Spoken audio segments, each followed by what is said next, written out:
Então, tá, boa tarde para todos e para todas. Essa é a nossa segunda reunião do GT de História Intelectual, História dos Conceitos.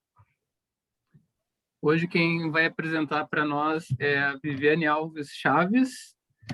Ela é graduada em História e mestre em História, né, pela PUC, também graduada em História pela PUC, mestre em História pela PUC. O mestrado ela fez sobre orientação do professor Marçal Paredes.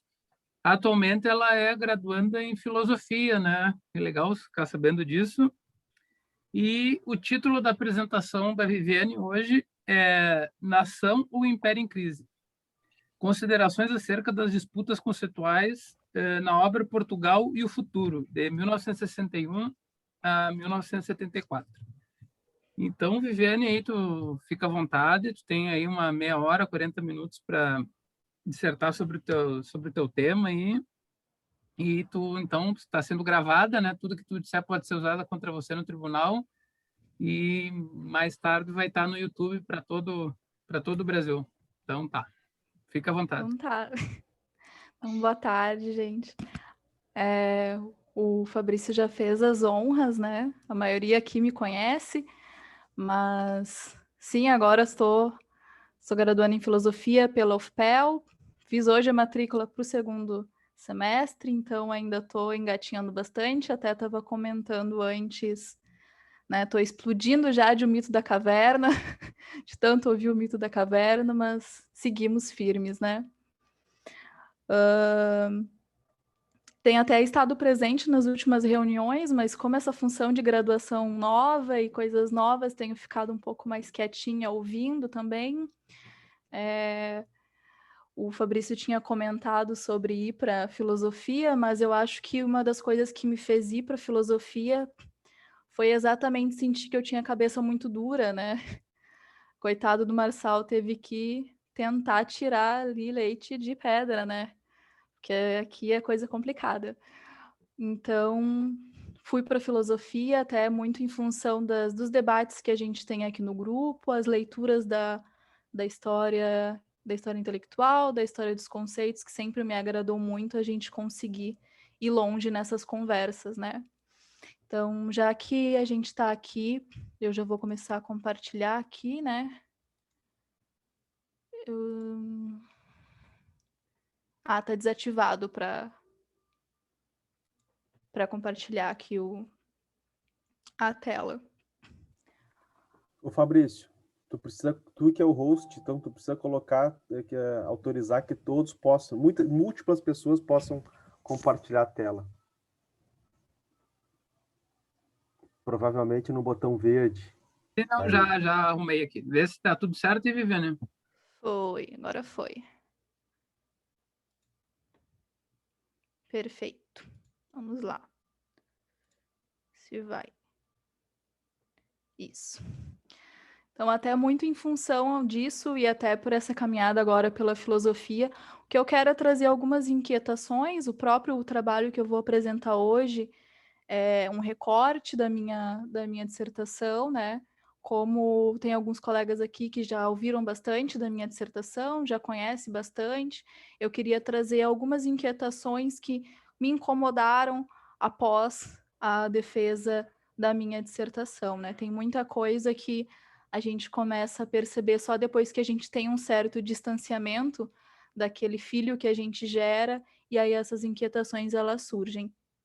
O título da minha apresentação hoje é Nação ou Império em Crise, considerações acerca das disputas conceituais na obra Portugal e o Futuro.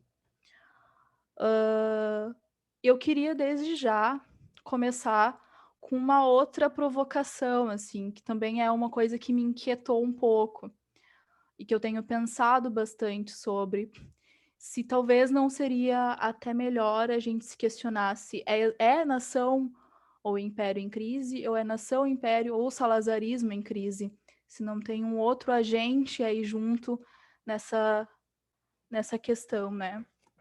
E como, né, também tem pessoas aqui que não conhecem meu trabalho, o Fabrício mesmo nunca me viu falar necessariamente da minha dissertação, tem outros colegas aí também.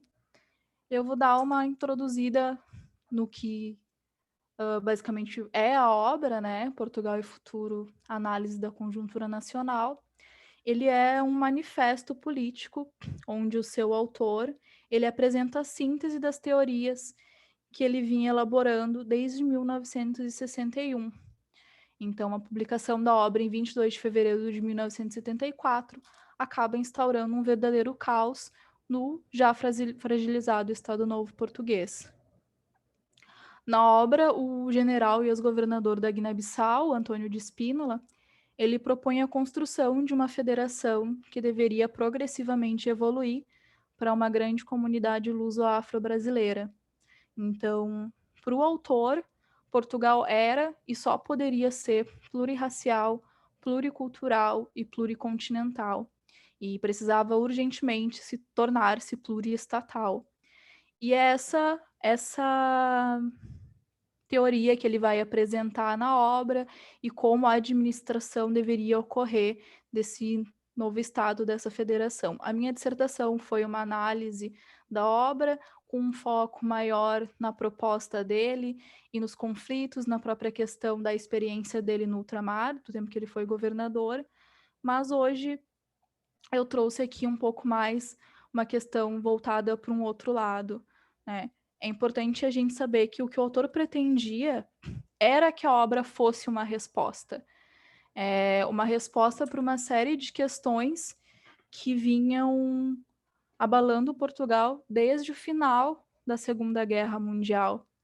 Então, só para a gente ter aí um pouco do contexto mesmo, após o final da Segunda Guerra Mundial, surgem uma série de instituições que são sensíveis à questão colonial, e entre elas a própria ONU, né, que inclui na sua carta fundacional o direito dos povos à autodeterminação, o que acaba culminando num crescente isolamento português, tanto politicamente, e uma série de críticas que começam a abalar o próprio Estado Novo português. No meio disso, lá mais para frente, em 1968, no mesmo ano em que ocorre a incapacitação física, né, do Salazar, e que o Marcelo Caetano ele assume então a presidência do Conselho, o Antônio de Spínola torna-se governador-geral da Guiné-Bissau. Então, Major Antônio de Spínola se torna governador-geral da Guiné-Bissau. Ele permanece na Guiné até 1973, quando ele se recusa a aceitar um novo mandato por discordar de algumas questões, como estava sendo tratada a questão colonial. A partir daí, então, ele se dedica à finalização dos escritos dele e à publicação da obra, né, que foi em 22 de fevereiro de 74, 63 dias antes da Revolução dos Cravos. Então, após a publicação, passam-se apenas 63 dias para que ocorra a Revolução, levando o Spínola ao cargo de presidência da República. Então, Marcelo Caetano aceita sair do cargo desde que o Spínola aceitasse ficar no poder. Então, de certa forma, as teorias que ele colocou ali na obra, ele expôs na obra, acabaram catapultando ele para a presidência da República, onde ele permaneceu no cargo até 30 de setembro daquele ano. Então, apesar de ser o primeiro presidente após o final da ditadura, ele ficou pouquíssimo tempo no poder. Ele renunciou, mas mais para frente a gente vai ver que a gente pode comentar sobre isso, que na verdade renunciou porque ia cair fora também, né? Então, eu dei essa volta no tempo porque o próprio autor, ele explica que a obra é o resultado de uma série de formulações que ele vinha fazendo para o governo desde 1961. E sentindo que ele não estava sendo ouvido, então ele publicou o livro para trazer para o grande público essas noções. Tá? Então, deste modo, a própria formação do Spínola como militar, ele foi militar desde a infância até a sua experiência como governador da Guiné, acaba tornando o resultado disso, que é a obra, uma simbiose teórico-conceitual bastante complexa. porque até para a gente exemplificar um pouco melhor isso, eu acho que é bom a gente ir para a obra também para conseguir ver um pouco isso melhor, para depois a gente poder debater. Eu escolhi alguns conceitos que vão fazer sentido para essa nossa conversa aqui hoje. Primeiramente, a gente tem que, para começar assim, pegar esse conceito de nação. Eu coloquei nação versus império, mas também não é bem assim, né? A gente já começa a perceber aí nessa questão de nação e de império que tem uma relação intrínseca entre eles, uma relação de interdependência nesse contexto do conceito de nação para o conceito de império. Na obra, o que o autor questiona é o conceito de nação que é imposto pelo salazarismo. Entretanto, embora ele questione o conceito que é imposto pelo salazarismo, ainda assim, para ele, a nação portuguesa ela é a nação pluricontinental e plurirracial. Então, é exatamente a nação que foi imposta, né, aquela mitologia que foi imposta pelo salazarismo. Então, ele não consegue se desprender disso. E para a gente ver um pouco melhor isso, eu trouxe alguns trechos da obra para mostrar para vocês, tá? Até para que fique claro o quão profundo era para o autor essa interdependência do conceito de nação ao conceito de império, tá? E aí eu cito: nação e pátria, muito mais do que criação de um estatuto legal, são sentimento e vivência no subconsciente de cada homem. E aí uma outra citação: contamos-nos entre o número daqueles que propunham a essência do ultramar como requisito da nossa sobrevivência como nação livre e independente. Sem os territórios africanos, o país ficará reduzido a um canto sem expressão numa Europa que se agiganta, e sem trufos potenciais para jogar em favor do seu valimento no concerto das nações, acabando por ter uma existência meramente formal num quadro político em que a sua real independência ficará de todo comprometida.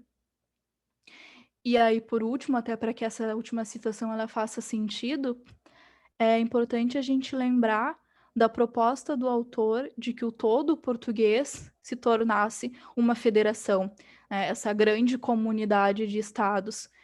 E é nesse sentido que, novamente, lembrando que ele tenta se desvincular da noção de império e, ao mesmo tempo, ele vai afirmar que Portugal foi o primeiro império colonial, hoje é o último e talvez seja o primeiro de uma nova era.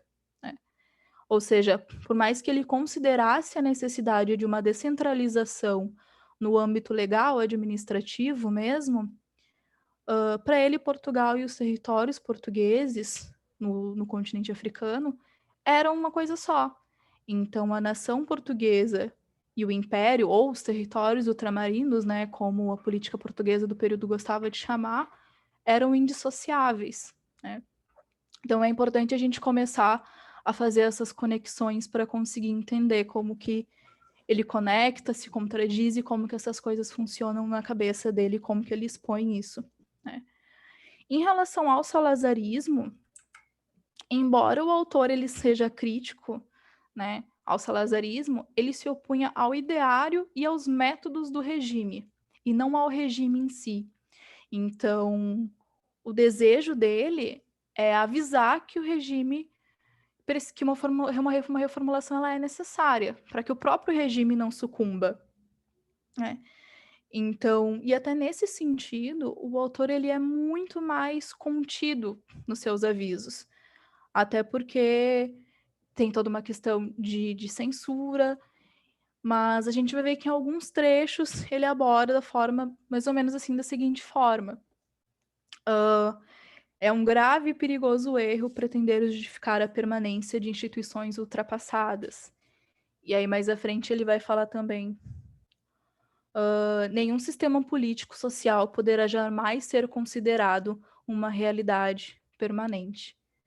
E aí, mais à frente, ele vai complementar ainda na obra, dizendo que nunca a política de um governo pode ser autêntica se não se orientar pelos anseios dos governados, auscultados através do diálogo permanente e com seus elementos representativos, livremente designados, e jamais um governo pode eximir-se a responsabilidade de apresentar programas que os governos sancionem e aos quais prestará contas. Fim de citação. E eu até trouxe, para finalizar essa parte com citações da obra, uma citação extra, um trecho extra, onde ele fala que, afinal, pode de fato ser-se e parecer-se democrático, na pura acepção do termo, sem deixar cair o poder na rua. Ou seja, essa última citação é para que a gente também possa compreender como até a concepção de democracia dele, que está diretamente relacionado à forma como ele enxergava o salazarismo, né, é também complexa. O que até nos lembra um povo aí meio recente que a gente tem que conviver, né? Que para eles democracia é votar, é decidir a forma como o governo tem que ser estruturado, mas se manifestar na rua é considerado anarquia. Isso o próprio Spínola vai falar em um outro momento. Mas o que nos interessa aqui é ver que ele também via no salazarismo uma ameaça aos interesses da nação portuguesa, embora em nenhum momento ele propunha o seu fim, né? E aí, partindo para uns pressupostos básicos que a gente sabe que são básicos, mas às vezes na hora da gente analisar uma obra acaba dando aquele nó, eu parto assim do qual deixar claro também de qual arcabouço teórico eu parto também para vir conversar com vocês, né? E o que tem me auxiliado bastante é entender essas questões ao longo de toda essa caminhada, analisando o discurso dessa obra. Eu parto assim da premissa básica de que a obra ela deve ser lida tendo em vista o contexto em que ela foi escrita, né? Mais especificamente de 1961 a 1974, que é quando ele consegue nos trazer na obra alguns trechos onde ele diz que isso aqui já estava escrito nessa data e acabou virando partes do livro, né? Então é esse contexto que eu levo em consideração. E além disso, tem uma outra questão que a gente precisa levar em consideração nesse caso, é que embora em muitos momentos ele tente depois negar em função da censura, a obra ela tinha um nítido sentido, um interesse e um objetivo político, né? E aí, para a gente poder entender um pouco melhor isso, eu parto para algumas reflexões teóricas, né, bem conhecidas aqui do pessoal do grupo, né, como o próprio Skinner, que vai nos dizer que quando nós interpretamos textos, e aí eu cito, tá, a fim de percebê-los como respostas a questões específicas, precisamos saber algo da sociedade na qual eles foram escritos, né? E a partir desse exercício, podemos começar assim a ver não apenas que argumentos eles apresentavam, mas também as questões que formulavam e tentavam responder, e em que medida aceitavam, endossavam ou contestavam e repeliam, ou às vezes até ignoravam de forma polêmica as ideias e convenções então predominantes no debate político. E fim de citação. Ou seja, assim como qualquer escrito, né, sobretudo político, Portugal e o Futuro ele é constituído de inúmeras camadas que são construídas historicamente dentro de um quadro intelectual e político que é muito mais amplo do que a obra e o próprio autor em si. Então, além disso, essas camadas elas nem sempre convergem entre si, porque a própria história, né, ela não ocorre no tempo neutro, a própria história ela não é em si isenta. O que muitas vezes acaba nos fazendo ter a impressão de que o próprio autor se contradiz, quando o que nos faltou, na verdade, foi uma compreensão mais precisa do contexto e da forma como determinados conceitos são utilizados no discurso daquele autor.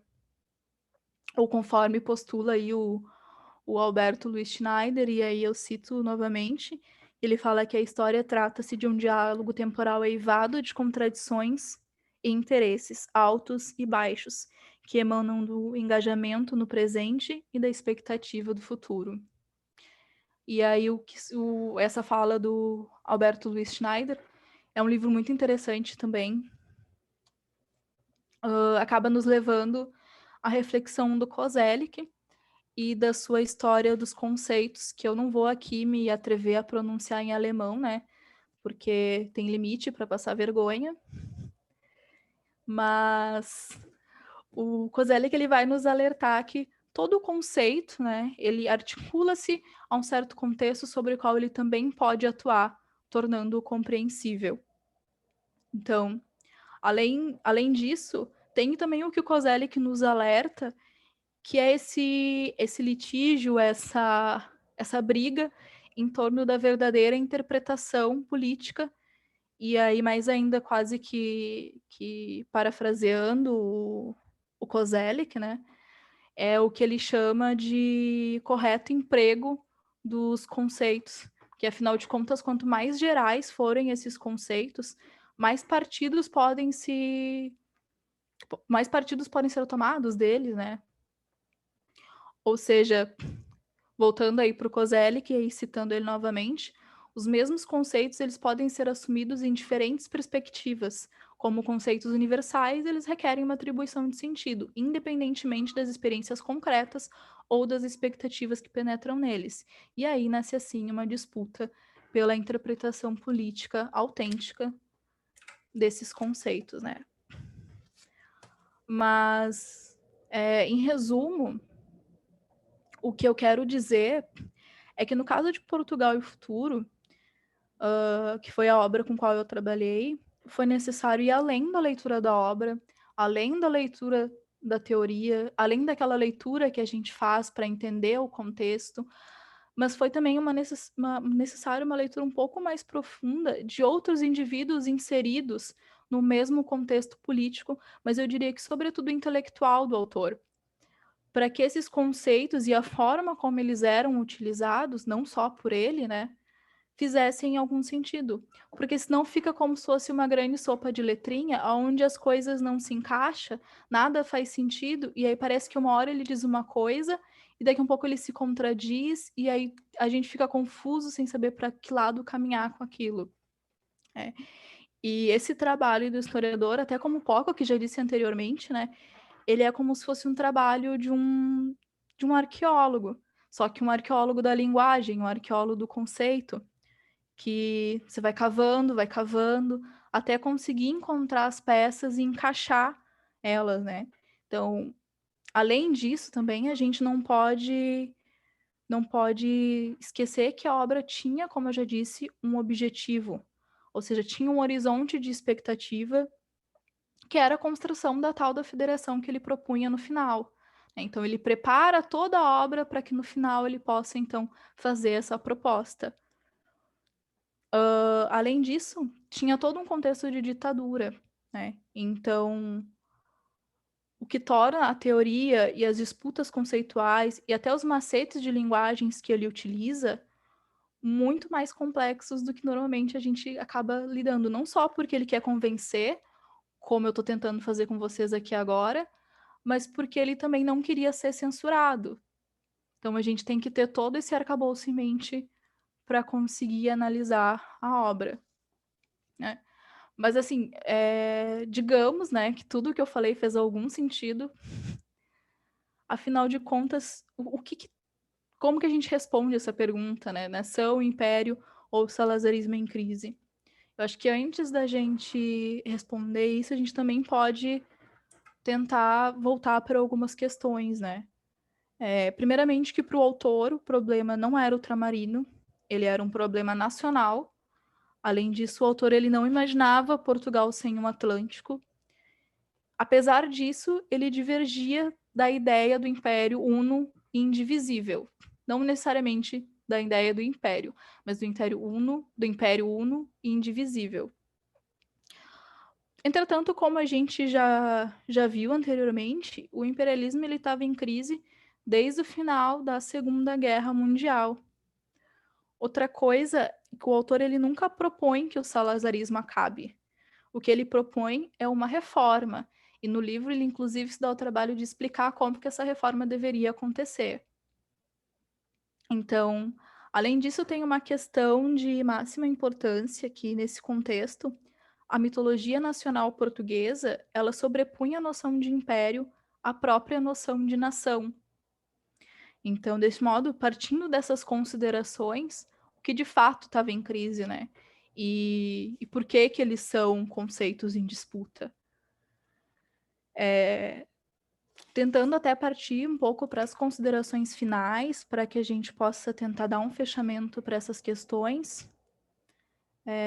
Como a gente já viu desde a Segunda Guerra, com o surgimento da ONU, do direito dos povos à autodeterminação, o Império Português estava ruindo, né? Entretanto, o Império ele era o principal pilar do regime salazarista, né? Um regime que se vinha se arrastando no poder há mais de 40 anos. E aí, com isso, a gente precisa recordar que, como eu já disse anteriormente, a história ela não ocorre no tempo neutro e que são, de certa forma, os contextos e as conjunturas que inventam, que delimitam as classificações, mas principalmente a própria identidade, né? As próprias identidades. É importante a gente pensar também, né, nesse conceito de nação que o Benedict Anderson propõe, onde ele vai nos dizer que toda nação ela é uma comunidade política imaginada, e que é exatamente por ela ser essa comunidade política imaginada é que ela se torna soberana, né? Então, deste modo, o próprio salazarismo naquele contexto, ele se torna um importante referencial não só do conceito de nação, mas um próprio referencial de identidade. Além disso, como o salazarismo estava no poder há tanto tempo, esse referencial se mantinha desde o início da vida adulta do nosso autor. Então, a gente pode, de certa forma, dizer que no contexto nacional, ou no contexto no qual ele está inserido, esse é o único referencial ao qual ele se lembra, o único referencial ao qual ele teve acesso. Além disso, é importante também a gente considerar que, apesar da gente ter, de um lado, todo esse arcabouço intelectual, tem a própria experiência que ele viveu no ultramar enquanto ele era governador-geral. E, sem dúvida nenhuma, essa experiência no ultramar tornou ele muito mais fiel ao regime, aos territórios ultramarinos, né, a questão do Portugal pluricontinental que ele diz defender, do que ao próprio regime que ele estava inserido. Então, o autor ele atribui, de certa forma, ao hermetismo do salazarismo a culpa do que ele considera a ruína portuguesa, a ruína da nação portuguesa. Então, para o autor, o que estava em risco, né, era a nação portuguesa. Essa perda de territórios poderia para ele, inclusive, significar o fim do Portugal como uma nação autônoma, que era um outro medo que ele tinha. Era a perda que Portugal deixasse de existir quando perdesse esses territórios, que a nação portuguesa deixasse de existir quando fosse desvinculada do Império. Então, desse modo, voltando ao questionamento inicial, quando se trata da obra Portugal e Futuro, que é inclusive uma obra que se assemelha a outras que existiram no mesmo contexto e que, por questões políticas, muito provavelmente, acabaram não tendo a mesma repercussão, mas é uma obra que é um bom expoente de um pensamento da época, a nação portuguesa ela não existia sem o Império. Então, são coisas totalmente indissociáveis. É claro que se a gente for considerar o que realmente estava em crise, era o Império, né? E com ele o salazarismo, porque o salazarismo se tornou demasiadamente dependente do Império. Mas para o autor, o que estava em crise era a nação, por culpa do salazarismo que não soube se renovar.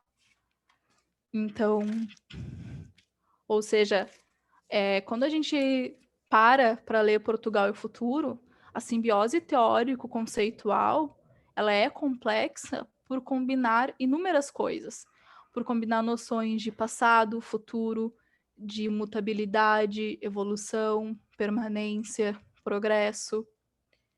E eu acho que, de certa forma, é um pouco isso que a gente tem que ter em mente, sabe?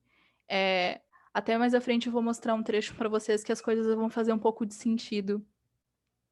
O que eu espero de qualquer forma é que, de alguma forma, a minha fala ela tenha sido proveitosa, o que eu busco mais é incomodar mesmo, porque para muitas dessas coisas eu ainda fico incomodada, fico pensando sobre isso. E até a título de curiosidade, eu trouxe alguns trechos do prefácio da edição brasileira de Portugal e Futuro, que foi publicada pela editora Nova Fronteira, que é a editora do Carlos Lacerda. Inclusive, a obra foi prefaciada pelo Carlos Lacerda, um prefácio que ele escreveu em 31 de março de 1974. Nesse primeiro trecho, ele vai falar que seu estudo, né, relacionado ao estudo do Spínola, a obra do Spínola, né, ele diz: seu estudo tem a objetividade, o realismo de um trabalho de Estado maior e a visão inspiradora de um reformador político e social. Já o rotularam de um novo de Gaulle, ou seja, um conservador apaixonado pelos métodos democráticos. Então, sem querer, eu acho que o Carlos Lacerda conseguiu sintetizar aí nessa frase muita coisa. Não sei se é parte do apaixonado pelos métodos democráticos, mas conseguiu sintetizar muita coisa aí. E aí, nesse segundo trecho, ele ressalta a importância de ler a obra do Spínola, né? Ele fala que é uma obra que vai mudar o rumo de um grande povo, em noções que andam tão confusas e que, no entanto, como se verá pelas palavras desse general, são tão claras. Eu concordo com ele de que a obra precisa ser lida, porque mesmo que não tenha atingido o seu objetivo, né, uma comunidade luso-afro-brasileira de modo administrativo não tenha sido de fato instaurada, ela é uma obra importante para que a gente possa analisar esse discurso e exatamente por ter tantas, aqui, entre aspas, contradições, acaba abrindo um pouco o nosso olhar, e principalmente porque, diferente do que o Lacerda diz aí nesse trecho, analisar uma obra ou um discurso nem sempre é algo fácil. E diferente do que ele fala aqui, no caso dessa obra, as palavras elas não são nada claras. Então, eu acho que é isso, né? Com isso eu finalizo. Deixo vocês com essa capa que é a bibliografia, e deixo vocês com essa capa da revista Manchete, estampando o nosso autor, né? Um título bem curioso também, né? Esse que já é posterior à Revolução dos Cravos. Eu acho que é isso. Obrigada, né, novamente. Espero que tenha sido de proveito. E boa tarde a todos. Obrigado, Viviane, pela apresentação, muito boa, muito didática. E quando a apresentação é boa, assim, dá até, claro, eu não conhecia a obra, dá até vontade de ler, assim, porque tu tornou bem instigante, né, as considerações do autor, assim, eu gostei muito, assim. Eu tenho algumas considerações aqui para te fazer. Primeiro eu preciso... Aqui, stop. Foi. Agora foi. Vamos lá. E não, eu acho que uma coisa que, assim, que a tua apresentação, eu creio que também deva estar na tua dissertação, aí o Marcelo pode falar melhor depois, é que tu sempre está falando de uma coisa que é importante na historiografia, é manter o clima do período, as pessoas não sabem o que vão acontecer, né? Tu conseguiu trazer essa característica, né? O que vai acontecer? A gente já sabe o que aconteceu com Portugal, né? Mas tu conseguiu trazer essa indecisão do período, né? Eu achei bem legal. Eu vejo, então, que tu ficou, assim, nação ou império, né? O salazarismo. Tu fez, acho que, uma história com os conceitos, né? Tudo pelo que eu não li a tua dissertação, mas pela tua apresentação, tu ficou na questão da nação, no conceito de nação, do império, e tu viu como esse contexto do salazarismo de Portugal acaba sendo, como tu colocou ali pelo Skinner e pelo Coselli, que eles vão dando sentido para as palavras no livro, né? E então, porque, tipo assim, ali tu falou, né, e tá no título, de 61 a 74, por que tanto tempo escrevendo? Porque, sabe, por que ele demorou para publicar? Seria uma primeira indagação, né? qual é uma curiosidade, onde é que entra o Brasil nisso tudo, né? Porque e assim, né? É uma pergunta assim, né? Ele é uma ditadura, né? E uma ditadura assim que a gente pode chamar de direita. Era plurirracial, ele tinha claro, tu falou, mas pluriestatal, pluricontinental, pluricultural, sabe? Todos os Pensando pluris. no contexto que a gente está vivendo hoje em dia, né? Alguém da direita, assim, que era num regime ditatorial, pensar nisso, né? Então, se poder desenvolver um pouco melhor, né? Porque eu achei bem interessante. Isso e seria algo parecido com a comunidade da nação, das nações que a Inglaterra tem com quem foi como foram suas colônias, né? Seria essa a ideia dele?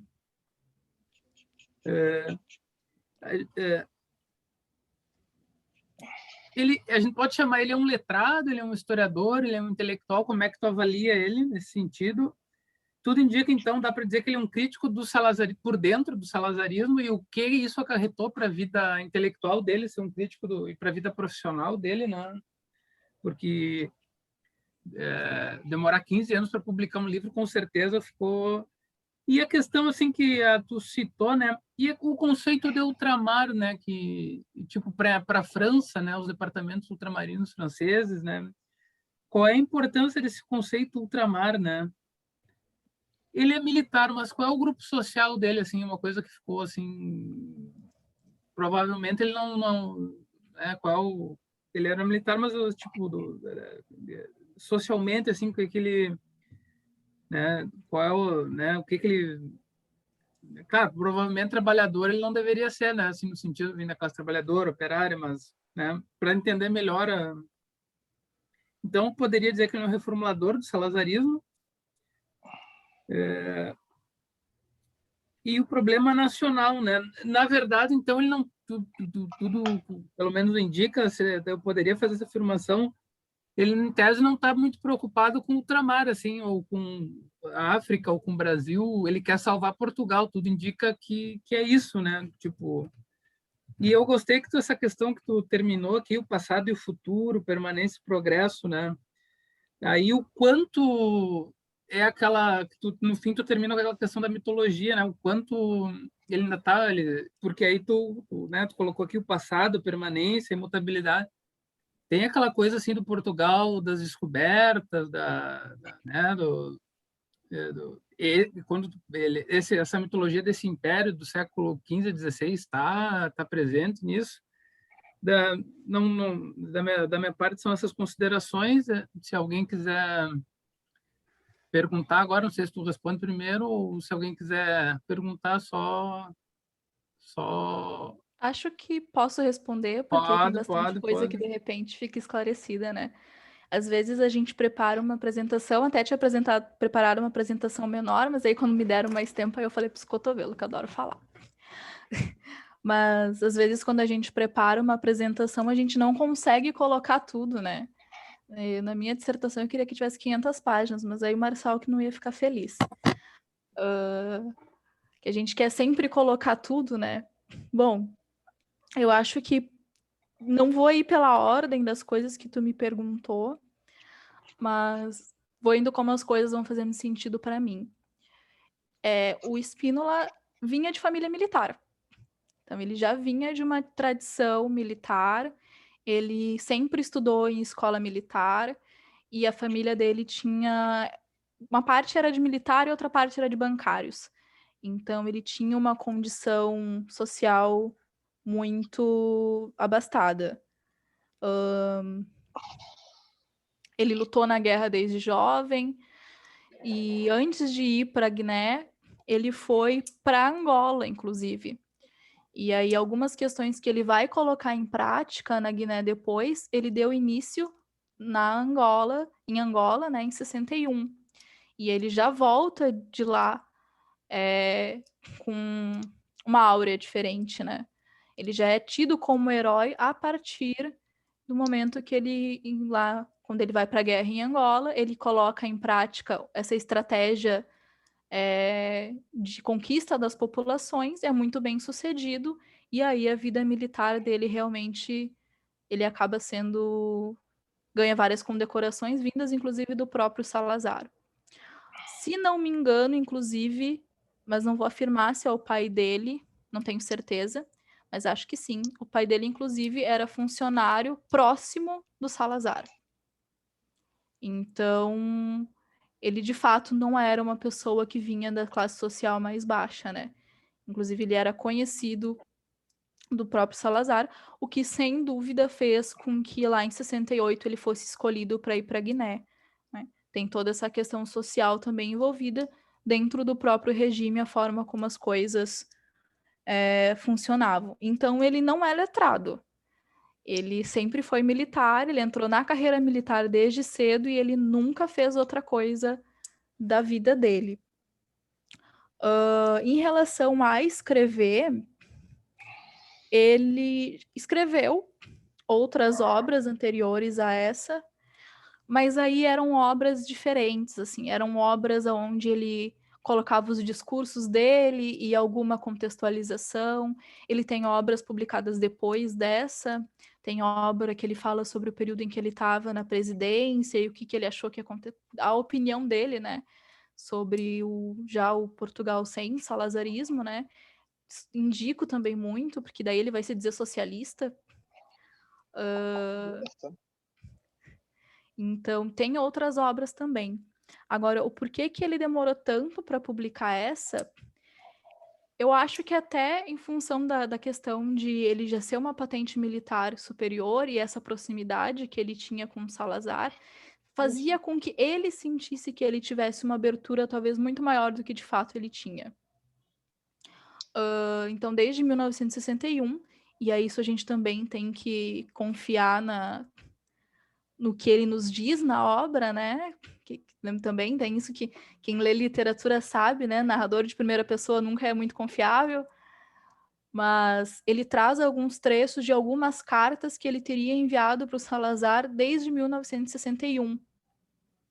E aí ele reproduz esses trechos em Portugal e Futuro, explicando alguma coisa aqui, outra coisa ali, e em uma obra posterior ele vai colocar os trechos inteiros, né? Então, em Portugal e Futuro, ele mais explica que ele já vinha tentando falar isso anteriormente, e aí numa obra posterior aí ele coloca o trecho da carta como realmente seria. O que ele reclama é que nunca foi respondido. Então, o que ele vinha, ou o que ele diz que vinha tentando fazer, desde 1961, que ele vinha tentando avisar o regime de que não estava bom, de que não estava funcionando, de que estava se perdendo muita gente na guerra, de que não estavam sendo ouvidos o todo português. E aí a gente vai por uma outra questão até que tu mencionou, que é a questão do que ele quer salvar, se ele quer salvar Portugal ou se ele quer salvar a África. E aí isso é uma questão muito interessante da gente parar para pensar. É uma coisa só. Não existe essa divisão na cabeça dele. Ele, inclusive, e aí ele vai se aí já dizendo onde é que entra o Brasil nisso, entra no Gilberto Freire. Que eu não abordei aqui, novamente, porque é uma apresentação curta, mas na minha dissertação eu abordo um pouco disso, né? Entra no Gilberto Freire mesmo. Ele, inclusive, cita o Gilberto Freire em Portugal e Futuro. Até a gente já teve a apresentação do Matheus falando sobre isso, né? Falando dessa colaboração, assim, entre o Gilberto Freire e o salazarismo, né? Essa colaboração intelectual. E então, para ele, não existia uma separação. Ele vai dizer que existe, inclusive, um sentimento que une o todo português, que une os lugares por onde o português passou. E isso nos lembra muito o que o próprio Gilberto Freire falava, né? Então, tem muitas. Embora ele cite o Gilberto Freire nominalmente uma única vez, tem muita coisa que ele fala que quando tu vai ler a obra do Freire, tu vê que o Spínola também fez o trabalho de casa, ele fez a lição de casa. Ele pode não ser letrado, o que não significa que ele não lia, né?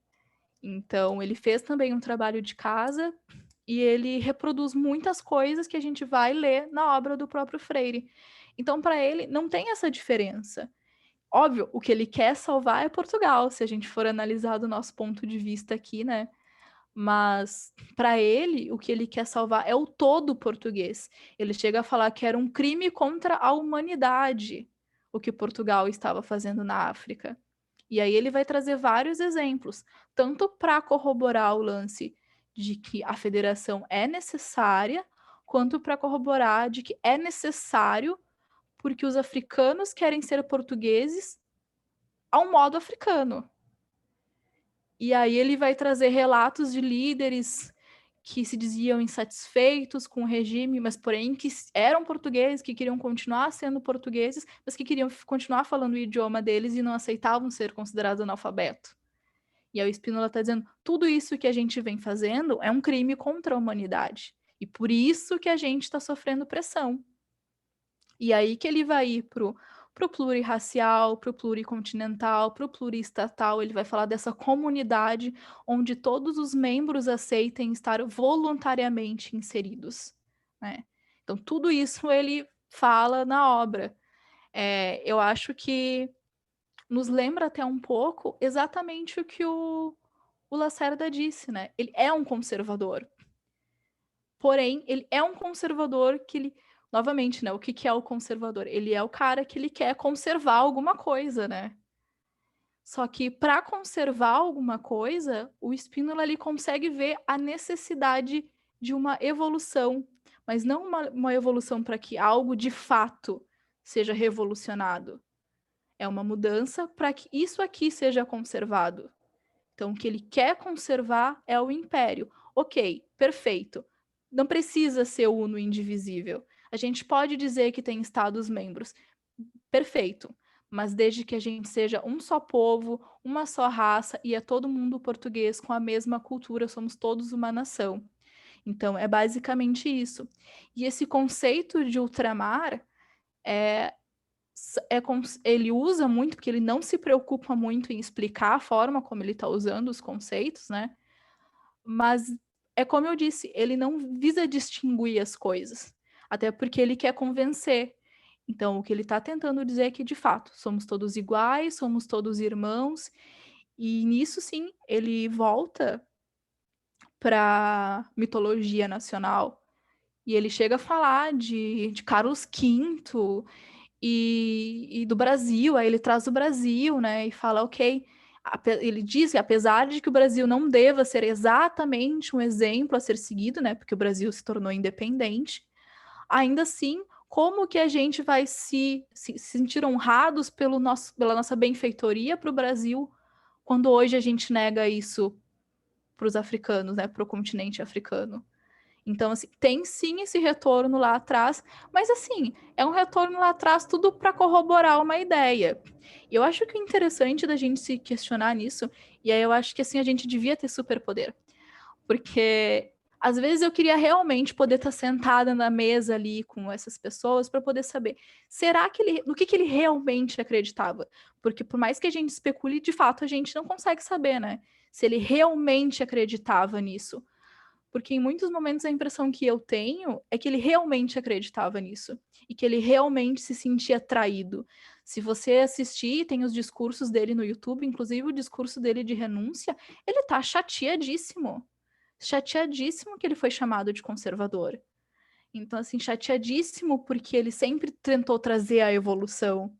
Mas as pessoas não querem a evolução, elas querem a anarquia. Então, assim, o que a gente, principalmente, isso foi uma coisa que eu tentei falar lá atrás, se eu não me engano, ele tinha 17 anos quando o salazarismo começou. E ele tinha já 60 e pouquinhos quando Portugal e Futuro foi publicado, né? Então, assim, é uma vida inteira dentro desse regime, aonde todo referencial que ele conhece é isso. Mas ainda assim, como eu disse, ele era um cara que lia. Ele conhecia, ele era muito... a Guiné é próxima ali dos territórios franceses, né? Ele chegou a se encontrar com Senghor, tem encontros com Senghor, né? Então, assim, ele tentou ajuda ali com o Senghor, ele fala que o Senghor é um exemplo, né, de líder africano, diferente dos outros que são extremistas.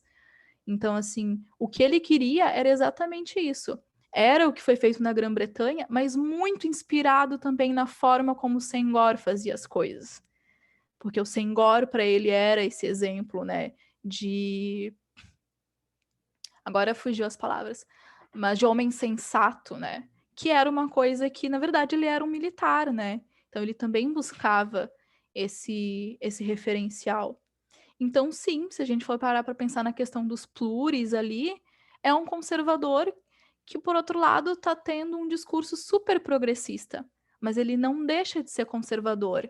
Ele, em alguns momentos, tenta ultrapassar o mito, mas ele não consegue se desvencilhar do mito, dessa mitologia nacional. Não sei se ele chega a ser um reformulador do nacionalismo, sabe? Porque eu acho que ele se usa muito do conceito de nacionalismo do salazarismo para tudo. Eu acho que o que ele questiona é os métodos, mas o conceito em si eu acho que não. Eu acho que ele visa manter mesmo. Não tem muito que ele quer revolucionar ou reformular e não. E aí, na questão até do Brasil, né, ele fala, né, que não poderia se deixar acontecer, porque tem alguns trechos que ele fala ainda sobre Goa, quando ainda não tinha se perdido os territórios, né, na Índia, que ele fala que a Goa não podia ser o novo Brasil, né, não se poderia perder esses territórios assim como se perdeu o Brasil. Mas, por outro lado, ele fala que, apesar de tudo, quando você vem no Brasil, aqui tem o mesmo pão que eles comem lá. Você vai na padaria, eles falam português, você se reconhece. Isso são as coisas que ele gosta de destacar como esse exemplo de sentimento que tem. E posteriormente, né, o que isso acarretou, essa publicação na vida dele? Ele virou presidente, mas ele queria de fato construir essa federação e começou a ser barrado por uma série de motivos, né? Inclusive, sendo presidente, ele marca um encontro com o Senghor, e o Senghor diz: não, não, passou, já deu tempo, demorou, não dá. Né? E aí ele começa a perder apoio e começa a ver que ele está isolado e que, de fato, as pessoas querem o fim das estruturas que ele queria manter, né? E aí, com isso, ele acaba renunciando, tem uma série de movimentações sociais em Portugal, né? Muito em questão da fome, da falta de trabalho, falta de moradia. E ele está tendo que lidar com tudo isso. E ele não sabe lidar com os métodos democráticos. Então ele acaba renunciando e aí se exila no Brasil e vira exilado político no Brasil. Inclusive sendo hospedado pelo Carlos Lacerda. Haviam encontros entre o Spínola, Carlos Lacerda e outras pessoas ali do mesmo círculo, aonde conversavam sobre esse tipo de coisa, né? O Carlos Lacerda, como os direitos políticos dele foram retirados, né? A única forma como ele tinha de falar sobre isso era publicando em revistas, publicando em jornais. Então, quando aconteceu a Revolução dos Cravos, ele se tornou um grande porta-voz da história portuguesa no Brasil. E com isso aí vem, com a sua editora, né? Vem o contato com o Spínola. E aí aqui, basicamente, o Lacerda financia boa parte da estadia do Spínola aqui. E aí o Spínola vai, assim, enlouquecendo cada vez mais. Aí tudo que ele disse anteriormente cai por terra, né? Ele começa a fazer um monte de conspiração. Aí tem gravação dele na Alemanha tentando conseguir arma para fazer um ataque a Portugal. E aí, quando ele volta para Portugal, ele é preso por conspiração. Tem até umas fotos maravilhosas que tem pichado nas paredes de Portugal, né? Spínola nazista. Então, assim, aí depois ele dá uma reviravolta, né? Mas boa parte dessas conspirações que ele acaba armando depois são partidas do Brasil. Ele consegue apoio na Marinha Brasileira, inclusive. Então é por aí que as coisas acontecem. Eu acho que eu respondi tudo. Demorei, mas acho que foi. Ótimo. Marçal, Pedro, Pamela, alguém mais quer? Eu tenho algumas reflexões a fazer com a Viviane. Primeiramente, assim, acho que é o que mais me marca no teu trabalho é que já há algum tempo, quando eu comecei a estudar ali o processo de descolonização em Moçambique, me chamou muita atenção o quanto a ideia, o conceito de unidade, ele está presente o tempo inteiro quando a gente estuda esse contexto. E aí, não falando apenas de Moçambique, eu começo a perceber que a Moçambique ela coloca a unidade como grande objetivo da independência, muito para estabelecer um diálogo ali com a União Soviética, sob a ideia de uma unidade socialista, uma unidade revolucionária, proletária. Ao mesmo tempo, por outro lado, a Frelimo filia esse seu projeto de unidade à unidade terceiro-mundista dos povos oprimidos, se ligando a movimentos tipo a Tricontinental, movimentos que teoricamente dos povos oprimidos do mundo. Ao mesmo tempo, a Frelimo participa do processo de criação da Organização da Unidade Africana, que teria uma ideia então de criar ali uma unidade do continente que seria ligada ao passado compartilhado entre o continente inteiro.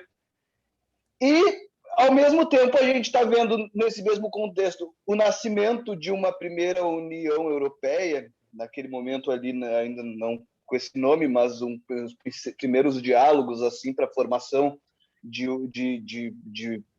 unidades regionais europeias.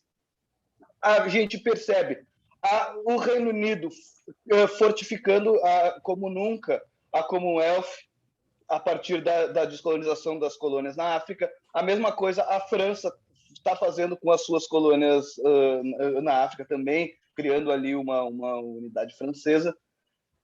A minha questão eu percebo que quando a gente analisa, quando tu falou do teu trabalho, mas em algumas outras análises que a gente do nosso grupo faz, às vezes eu acho que fecha-se muito assim para essa coisa do português, Portugal, língua portuguesa, como se isso fosse um projeto que se retroalimentava em língua portuguesa, assim, digamos.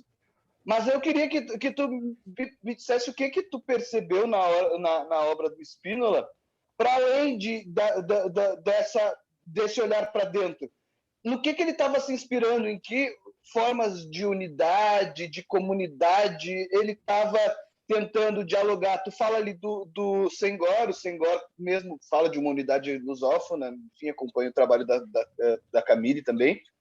Mas para além disso, tem algum modelo, qual é a inspiração do Spínola pensando aí numa ideia mesmo internacional, mais global, e menos focando só Portugal e as colônias?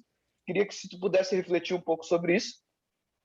E além disso, uma segunda questão que eu queria fazer é como que o Spínola observava os movimentos de libertação.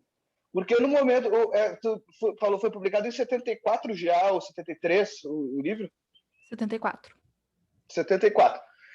O Spínola, como ex-governador da Guiné, eu imagino que a Guiné fosse entre as colônias a que ele mais acompanhasse, ele estivesse mais por dentro ali da situação. Em 74, a gente está falando de uma Guiné que já tinha sido basicamente conquistada pelo PAIGC, estava ali com mais de 80% do território, se eu não me engano, já sob a asa do PAIGC.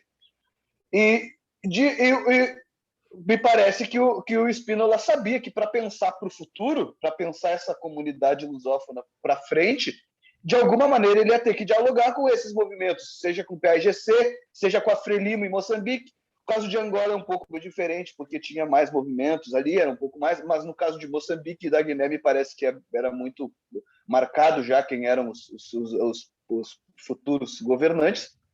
Como que ele via isso? Porque ele se opunha a esses movimentos, mas, ao mesmo tempo, para pensar uma comunidade, ele precisaria dialogar com eles. Enfim, queria se tu pudesse falar um pouco sobre essas coisas. Uhum.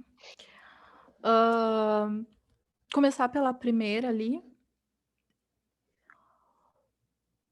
O curioso é que todas essas organizações que tu falou, ele cita textualmente no livro. Todas.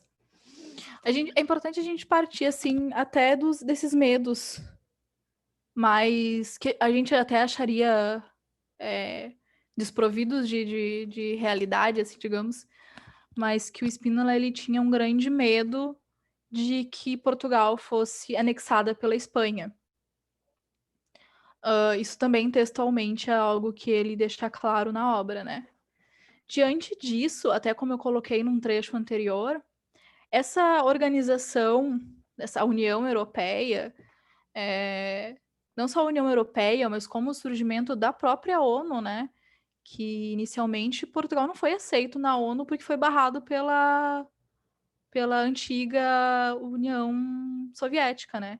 Aí depois ele conseguiu entrar, aí Portugal conseguiu entrar na OTAN, mas na ONU teve essa dificuldade. Então, o Spínola vê nessa organização uma ameaça, de certa forma, principalmente pelo fato de que Portugal estava sendo excluído.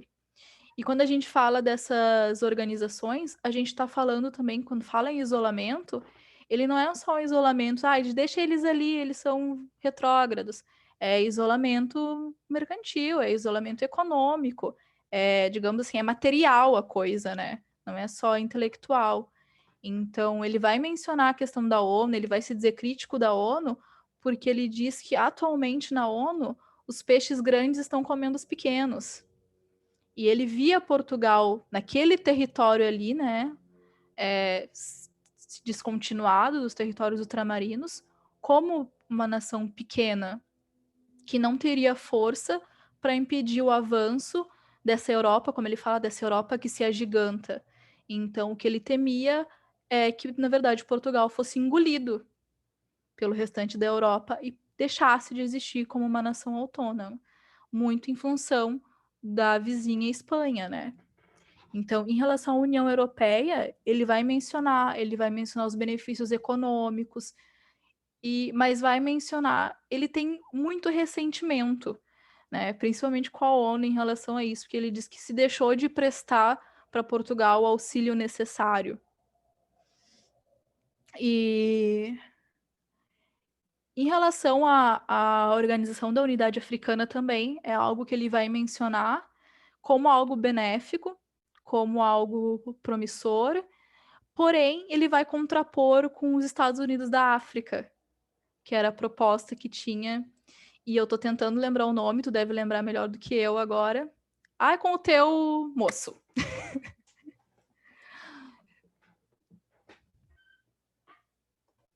Tá mudo.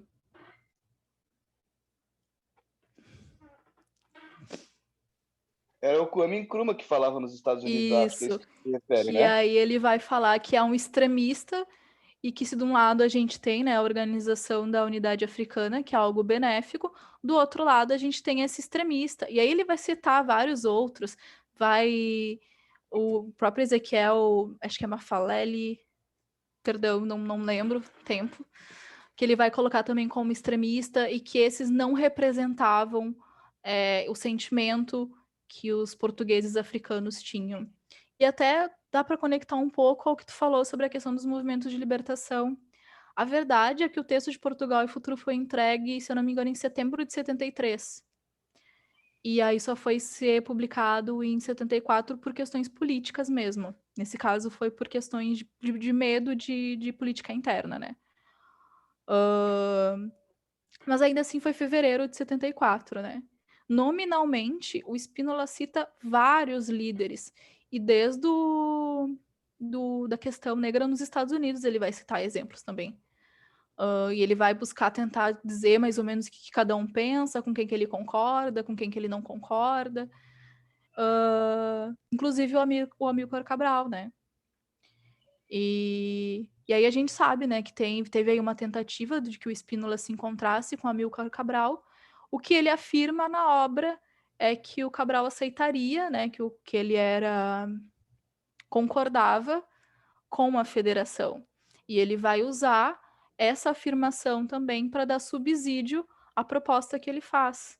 Então, basicamente, o que ele faz é separar o joio do trigo.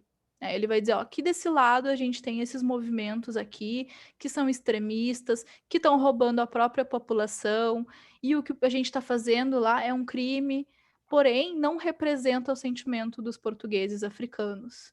Os portugueses africanos estão conosco. Lembrando que quando ele estava na Guiné, ele conseguiu montar uma milícia negra com 9.000 guineenses, né? Então, assim, ele também tem um subsídio de experiência para, de certa forma, poder afirmar um pouco, né, do que ele afirmava, ali colocando muitas aspas, né? Mas, de fato, o que tu falou sobre a questão da língua portuguesa é o principal elemento que ele vai colocar como elemento unificador dessa unidade. Tanto que aí ele vai usar muito o exemplo do Brasil, né? Que ele vai dizer, a gente vai lá e tem a comida portuguesa, a gente se sente entre os nossos, mas tem a língua. Então, a língua é o principal elemento. E aí ele vai para Goa e vai dizer, a gente fez errado, mas se você for lá, lá se fala o português. Então, e aí ele vai trazer os números de falantes de português também na Guiné. Ele fala muito pouco sobre Moçambique, mas eu acho que é porque ele não teve experiência em Moçambique até a escrita do livro, né? Ele tem um pouco de experiência em Angola e um pouco ele fala, mas o foco dele acaba sendo muito na Guiné. Então, quando ele se inspira em alguém, ele se diz muito fã, né? Como eu já coloquei do Senghor, e tenta se aproximar um pouco ali do Amílcar Cabral. Tenta trazer Será que esse passado também do Cabral como quem estudou fora e que veio e trouxe essa riqueza intelectual para dentro, né? Então, ele tenta traçar alguns paralelos. será que quando tu fala sobre então sobre essa estaria então dando propondo dar autonomia aos países africanos, criando essa comunidade liderada por Portugal? Eu poderia dizer então que ele estaria disposto a, por exemplo, uma convivência pacífica com esses países que ele dizia, com esses partidos políticos que ele dizia radicais, tipo, por exemplo, tu consegue imaginar essa comunidade tendo a Frelimo, o MPLA, PAIGC, da maneira como foi, sob a liderança do Spínola, ele estaria disposto, teoricamente, pelo que tu entende do livro, a uma relação amigável? Como eu disse, às vezes eu queria ter superpoder, né? Não dá. Pela teoria, se a gente se basear só no que ele expõe ali no livro, a gente pode dizer que sim, tá? Porque ele, inclusive, coloca que o Amílcar Cabral seria o líder, né? Na Guiné. O Amílcar Cabral que assumiria esse posto na Guiné. Como eu disse dos outros, ele diz que não, né? Aliás, os outros ele não menciona, os líderes, ele nunca nomeia também os partidos, né? Ele nunca dá nome. Ele fala como extremistas, nome mesmo ele não dá. Mas se a gente for analisar depois a forma como se deu o governo dele, eu não sei. Aí fica a dúvida, sabe? Porque daí, sendo presidente, ele se mostra extremamente conservador. E aí ele mostra que tem uma dificuldade de liberar o poder, sabe? Então, é como eu disse, ele vai e ele volta. Ele tenta, mas na prática ele não consegue, sabe? Então, eu não sei. Se a gente seguisse a teoria do livro, o livro é lindo. Tu lê, tu te apaixona, tu diz, ai, coitadinho, vamos levar para casa. E no meio de todos aqueles conservadores, olha o que ele estava propondo, que nem o Fabrício disse, é pluri. Mas aí quando tu vê o resto, aí fica um pouco complicado, né? Tá bom, gostei. Acho que o Marçal levantou a mão. O Marçal, desculpa, só antes do Marçal, ele tá que nem o teu cachorrinho atrás, e vontade de levar para casa. Eu nem vi que levantou. Então tá, Marçal. Não, eu só queria comentar algumas coisas, em particular em relação ao que o Pedro levantou. É que, na verdade, se o livro do Spínola tivesse sido publicado no contexto da sua escrita, ou seja, no início dos anos 60, né, 10 anos antes, né, um pouco mais de 10 anos antes da publicação do livro, ele estaria com o contexto da época, né? Ele é um livro que foi, por medos do corporativismo militar, por medos do extremo reacionarismo do salazarista, do Salazar, por coisas que tinham muito a ver com o fino controle social, político, ideológico do salazarismo, as ideias do Spínola, na verdade, estavam ecoando aquilo que significou a descolonização dos impérios francês, inglês, e, inclusive, isso que eu vou dizer agora, eu descobri faz pouco, foi a proposta que o embaixador americano largou para o Salazar no início dos anos 60. Só que o Salazar não aceitava sequer pensar nisso. Então é importante que a gente, primeiro, perceba que, número um, há vários tipos de colonialismo. Número dois, mesmo Portugal tendo sido uma segunda divisão, digamos assim, dentro das potências europeias coloniais, o Salazar tinha uma coisa que era incrível, na verdade, que é uma cabeça dura e uma capacidade de resistir a uma pressão vinda dos Estados Unidos. E isso faz com que a gente repense, inclusive, o papel, digamos assim, de decisão dos Estados Unidos, por exemplo, em relação ao bloco chamado ocidental. O Salazar não aceita a proposta do embaixador americano, as ideias de flexibilizar... Foram 6 tentativas. Então, as propostas de flexibilização da relação colonialista, que era altamente parecida com o século XIX, digamos assim, elas vinham de dentro do próprio regime. O que também faz com que a gente, do ponto de vista aqui desse grupo, né, relativize as coisas entre vários tipos de direita e vários tipos de esquerda. Né? Porque fica uma coisa muito infantiloide quando a gente discute as coisas entre a esquerda X, o progressista é X, o conservador ou a direita é Y. Na verdade, dentro do campo das chamadas direitas, há progressistas, há conservadores e há reacionários, e a mesma coisa pode se dizer da esquerda. E aí é que entra o negócio de enxergar o autor no seu contexto.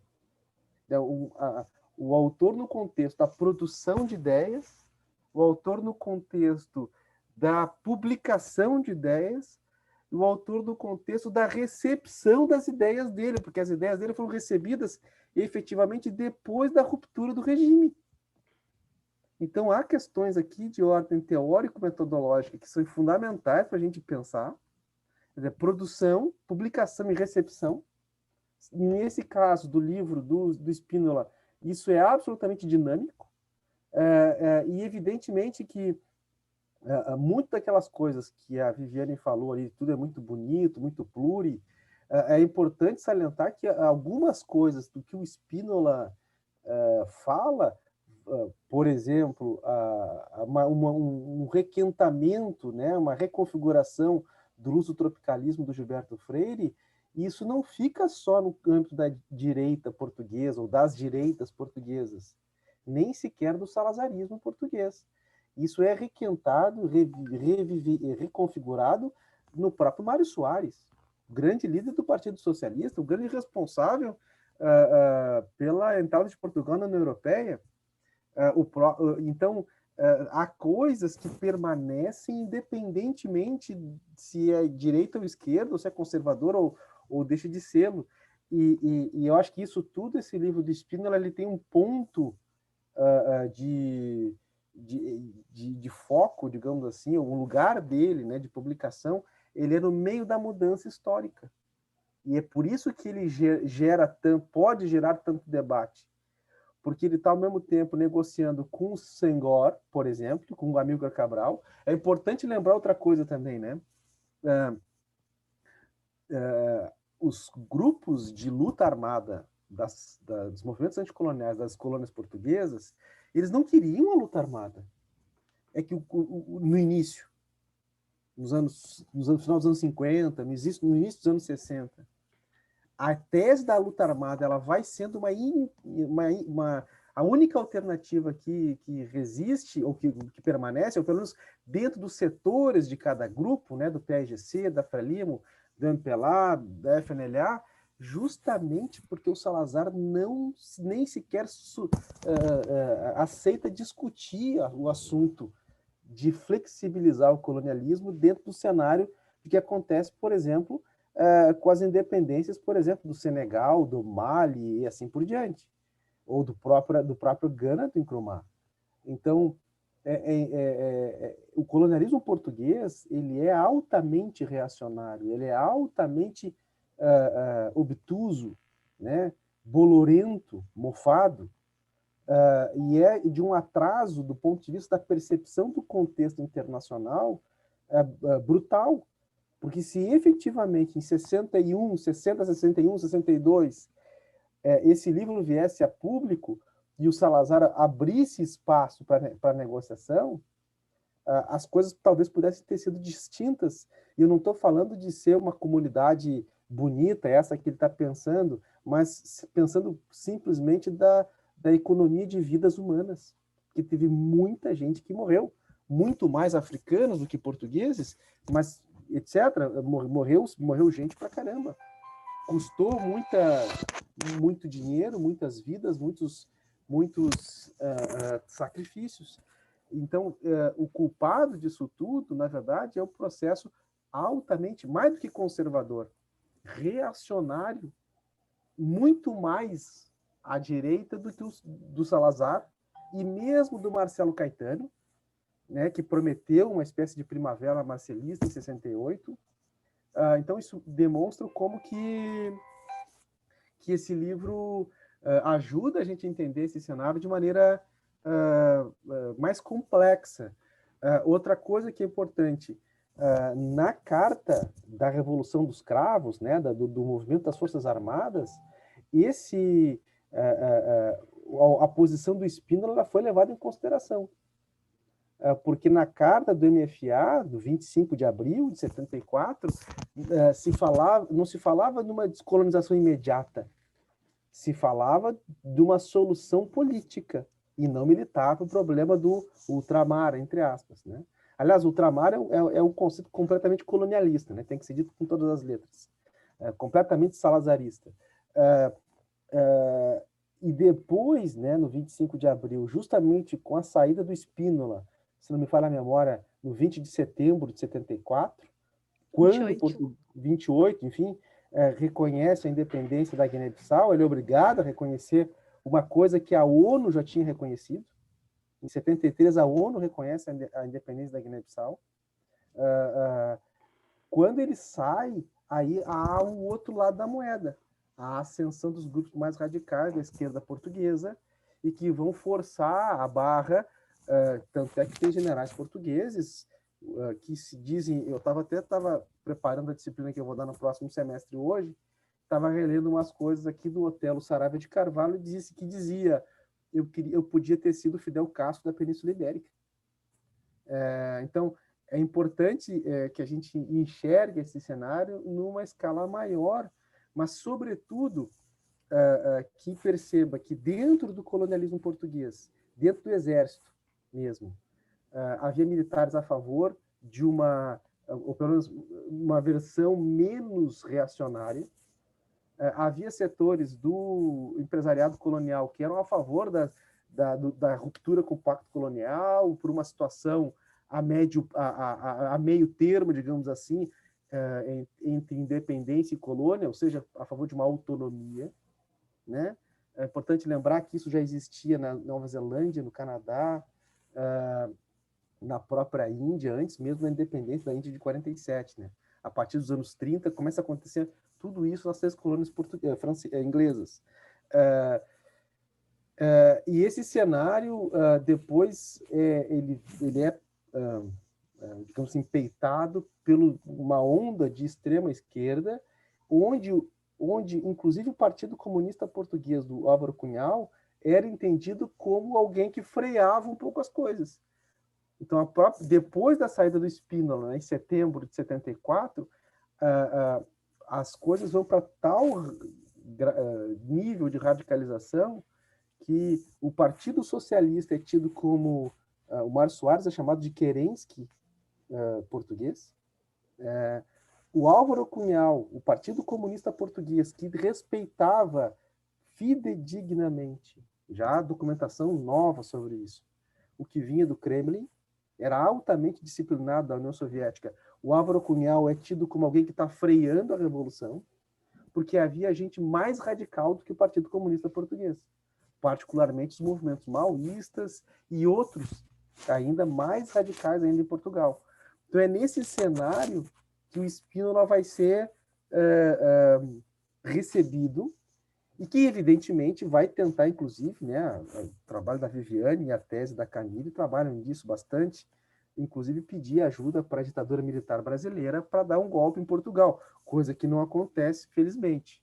Então, o que eu acho que é importante é entender o Spínola num ponto entre as possibilidades de um progressismo do passado, um neutralismo no presente, um reacionarismo no imediato futuro da Revolução dos Cravos. Porque ele perde o tempo, ele perde o timing. É um livro fora do timing.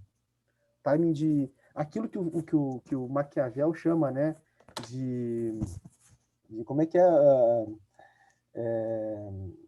a virtude, no fundo, é o sentido de oportunidade, né? Na verdade, é isso que o livro do Spínola carece. Eu acho que é interessante perceber isso, né? Então, evidentemente que esse cenário internacional é bastante mais complicado e a gente aqui precisa, né, isso que a tese do Pedro tem feito também, né, agora, olhando para isso bastante, enxergar o mundo à volta para não ficar nessa coisa só colônia, metrópole, metrópole, colônia, ou esquerda-direita, progressistas e reacionários, conservadores, as coisas são muito mais. E eu acho que há boas provas disso na historiografia mais recente, na qual a tese do Pedro, inclusive, se insere. Só queria fazer esse comentário aí, doutor Fabrício, para ajudar a dar um cenário maior, né, uma tela maior. Obrigado, Marçal. Viviane, alguma consideração que é... Sim, eu acho que aquela questão inicial que o Marçal falou dos Estados Unidos, da proposta dos Estados Unidos para Portugal, se eu não me engano, o Adriano Freixo escreve bastante sobre isso, tem algumas coisas publicadas, onde ele detalha que é o tipo de artigo bom para a gente ler para pegar a cronologia das coisas, né? Que ele coloca o texto, as perguntas e respostas, né? De um lado e outro, e as datas para a gente ver como que se deu mais ou menos essas negociações. E uma coisa que o Marçal falou sobre essa mudança de idade histórica na qual o Spínola tá, a obra, né, tá inserida. Esse é um termo que o Spínola usa na obra, né? Que tem um determinado momento que ele fala tudo isso que está acontecendo conosco agora não seria exatamente o resultado de uma mudança de idade histórica? E que amanhã os historiadores rebatizarão? E o que foi ontem uma coisa, hoje será outra? E isso é uma coisa muito interessante, né? Porque ele é um militar, como a gente disse, né? Até o questionamento do Fabrício. Mas ele era um militar que ele lia, ele entendia do conceito, ele entendia de política. Demorou para ele publicar coisas de política, mas ele entendia do que ele estava fazendo ali. E é talvez exatamente por ele estar tanto tempo, né, gestando esse filho, gestando essa obra, que ele tenha conseguido chegar em algumas dessas reflexões. E aí ele fala como essa possível mudança de idade histórica. Uma outra questão que o Marçal mencionou, a carta do MFA, ele não aceita a primeira carta que é entregue para ele. Ele corta qualquer coisa, qualquer palavra que seja autodeterminação, e aí essa última versão ela é reescrita por ele com os representantes do MFA, que é a carta que ele lê, né, quando ele assume lá e dá o primeiro discurso dele, a carta que é estampada e tal, ele reescreve junto.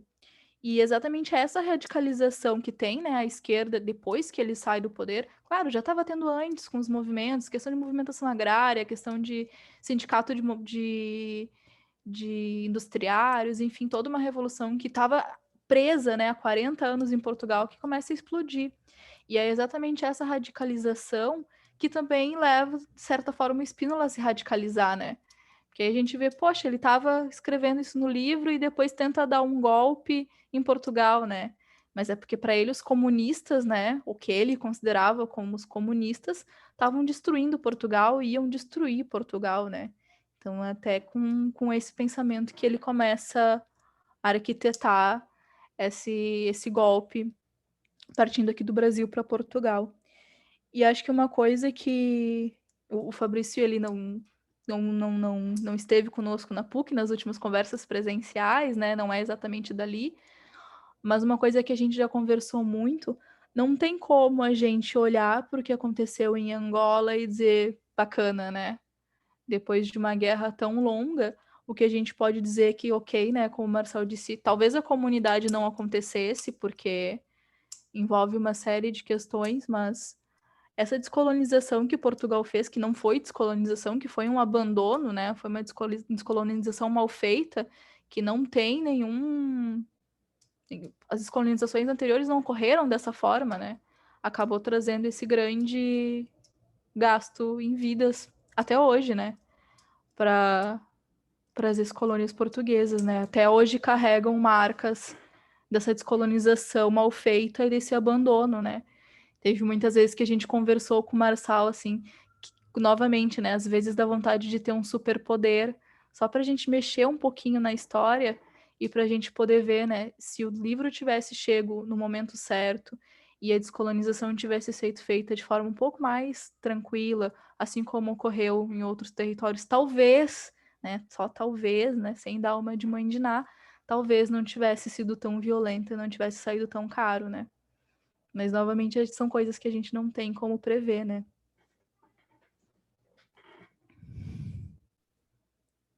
Tá. Alguém quer fazer mais algum comentário?